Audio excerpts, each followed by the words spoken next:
Hey everybody, it's Master Gallengeist here, bringing you my review for the latest episode of Rick and Morty Air Force Wong. And I thought this episode was okay, mainly down to its execution of trying to fuse kind of two stories together that just didn't really jive well. It kind of is more disjointed and kind of a little bit all over the place on what it's trying to do. Now, granted, the linchpin of Dr. Wong as the therapist for Rick, and then detailing her kind of use throughout the two separate stories that we've got, that's a decent enough kind of concept on its own. But then we kind of get split apart with the president going kind of nutty-doo-dah, nutty-day, and then bringing back unity, and that going just kind of being relegated more to the back burner and not really being given, I think, the time it needed to be developed and actually hit into what we would have needed it for some Rick growth. Now, this again is more of a Rick-centric episode, and we do get a little bit of Morty, so it is nice to see that we are getting kind of consistent work on both of them to see their voices in action. And I still haven't had any kind of problems with it, but if anybody has, I totally can understand it. But we see that the president kind of needs him, but that Rick is in therapy, and at first Wong was like, alright, I want to make sure that this isn't a hologram. He's like, oh yeah, drop some Funyuns back here, and then trying to like get him to open up and everything, but of course the president is calling him, and she's like, do you want me to think that that's cool? And kind of like diving into his stuff with that, but then the president comes and is like, when I call you, it's a fucking emergency. And then we see that the president pretty much gets an infatuation with Dr. Wong, and we get this kind of lengthy thing for pretty much this joke about like Loch Ness was moved to Lake Erie. The Loch Ness Monster was moved to Lake Erie and got titanium bones, but then got bit by werewolves and got turned into a werewolf thing, but then a leprechaun changed its bones to silver, which kind of fucked it up, and we thought it was dead, but now it's alive, and just all this kind of bullshit. We got this one dude who's used for a Scientology joke that just really doesn't land with me. I don't mind Scientology jokes. It just seemed to like lay there, and really not much was done with it other than Rick being like, I like Tom Cruise. That's about the extent of that going in. And then trying to pretty much pull in Dr. Wong so that way the president can get with her. And then we also have another kind of subplot where the president actually does need therapy because of his incessant need for approval, because then he calls Rick for this whole thing where Virginia has pretty much become like a hippie kind of commune kind of thing, where Virginia's for lovers, actually calling in like this whole kind of specialized team, pretty much as a pretense to just get Wong. And Rick's like, I'm not having any of this shit. I'm fucking out of here. And we then see that the president does bring her in and makes his attempted overtures. Nothing really nutty yet, but then they get into Virginia. The governor's got a 100% approval rating, and he's like, I need that for my election. And we get this one kind of pundit on the news that just keeps hitting on all of the shit that the president has like fucked up throughout all of it. It's like, oh, it's nice little callbacks, but that's about all that it's really done for, to then just kind of needle him. And then they get there, then we find out that it's Unity. And it's like, what the fuck? And then we see Rick popping in with pretty much anti-Unity gas, being like, fuck this shit. And as they're trying to kind of like work with it, Unity is attempting to talk to Rick. And it's like, Unity's not... We learned that Unity is not attempting to completely take over the Earth. She talks to Rick and be like, listen, I know you're going after Rick Prime, and I wanted to see if you're okay, and you're ghosting me. And the thing is, Rick's like, you dumped me. I didn't want to talk to you. And the thing is, the therapist pretty much calls him out on that, because it gets nutty because the president decides to utilize a dome that's like the size of like the state, and pretty much cuts them off from Unity. And they're like, okay. They kind of talk to Unity, and she's like, you just essentially like cut off my thumb. Can you at least let me unburden the people in there and let them out? And it's like, screw that, we could just like do it ourselves, just fucking leave. And she's like, alright, fine. And then she goes away. But then all those people can then be utilized by a hive mind. And the thing is, the president was at first going to use the Rick gas on them, and then he's like, fuck this shit, and decides to initiate his own kind of hive mind thing by having one of them vomit in him, and then, because that's the usual way that Unity's able to do it. And I don't think it would actually kind of work that way.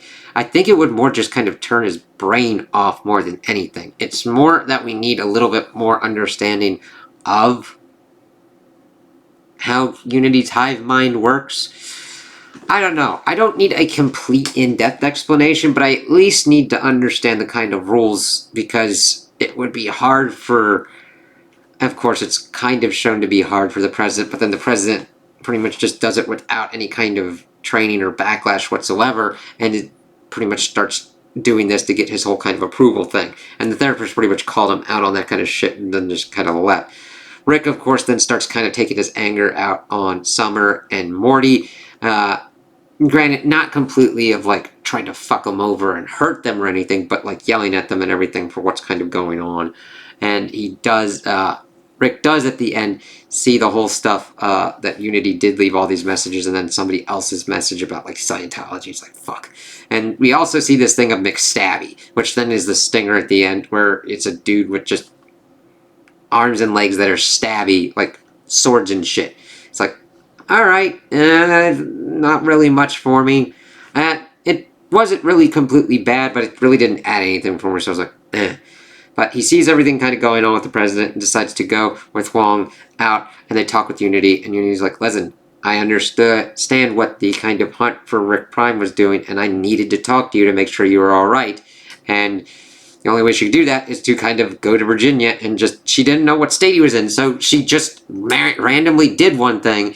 And the thing is, Rick pretty much opened up and said that he didn't know if he could trust her because of how they broke everything off and what was kind of going on.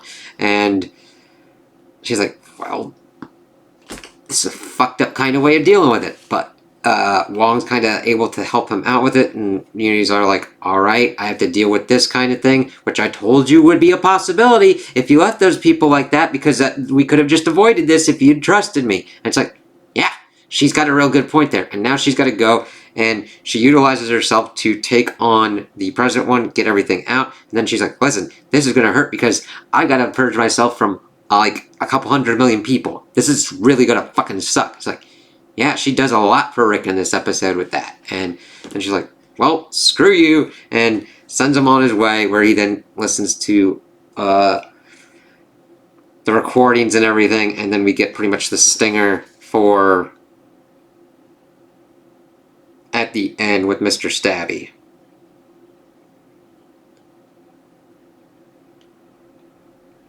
And then Rick, after taking out one of the beers, decides to have it with the have a beer with the president. And then he's like, you know what, I might need therapy. And it's like, yeah, because you let your incessant need for approval try to make a fucking hive mind thing, which really, it's like, come on, dude, what the fuck?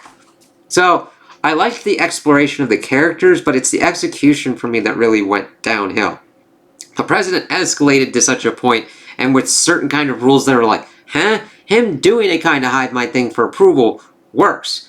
But I think that needed to be the entire episode in of itself, and him initiating his own kind of like mind takeover with technology or some other kind of biological means, where Rick and Wong had to kind of like psycho deal with him, while like Wong would psychoanalyze him or whatnot, while Rick is going around and doing through like the back end of tech or biological need, like some kind of virus or something like that, or antivirus or something, to take that kind of effect, would have worked better. Same with Unity. If Unity's like coming and checking on Rick and dealing with what kind of happened to him when he was going and trying to take on Rick Prime, the one that killed his family, and really diving into that would have been a lot better. I think it was just juggling too much, and I think both could have been fleshed out better instead of this kind of episode that we got, which is just serviceable. There were some kind of funny moments where the president was like, just when he was doing this shit with Virginia and Unity was going kind of nutty. He's like shouting about Civil War and shit. It's like, oh fuck, that's man, that is really gonna tank your approval shit. And it's like, oh, you fucking idiot. Oh my god. And just his flippant attitude towards everything because his crazy spaceman dude bails him out on shit like he bailed him out here. And it's funny, I liked the kind of dual kind of thing where the president's like, if I call you, it's a fucking emergency. And Rick's like, did the same thing. He's like, when I call you, it's an actual fucking emergency. So, and then Unity being nice and caring and trying to pretty much get in contact with him to make sure that he's all right. Granted, going and creating a kind of Unity hive colony out of an entire state to kind of be like, hey, that's a kind of crazy thing to try and get his attention. Though, to be honest, it is kind of hard to get Rick's attention unless you do something that pretty much gets onto his multiversal radar. So I can't really falter that much. But there was potential here that I don't think it completely and utterly reached. I wasn't completely bored, but I was confused by a lot of the different decisions and not entertained all the time with it. But that happens with a show. Like a lot of the stuff in certain shows or whatnot, you kind of find those lull periods and you're not entertained with a certain kind of thing, and that happens. Sometimes things don't gel with you. That's all the thing that I've seen with reviewing all different kinds of things. But the thing is, I saw a lot of points where I could have been entertained, and they just didn't reach those certain kind of things for me, and I'm like, eh.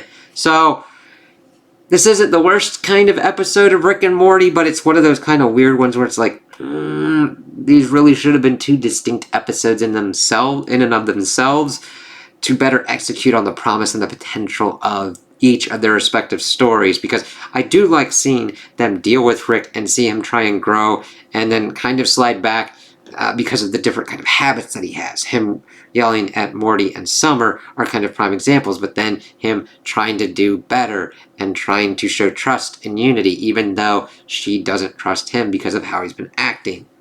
Awesome kind of stuff. Just wish it had worked kind of better. So those are my opinions on the episode. Tell me what you guys think in the comments below. If you liked it, if you didn't like it, if you agree with me, if you disagree with me. Also like and subscribe, and I hope you have a good day.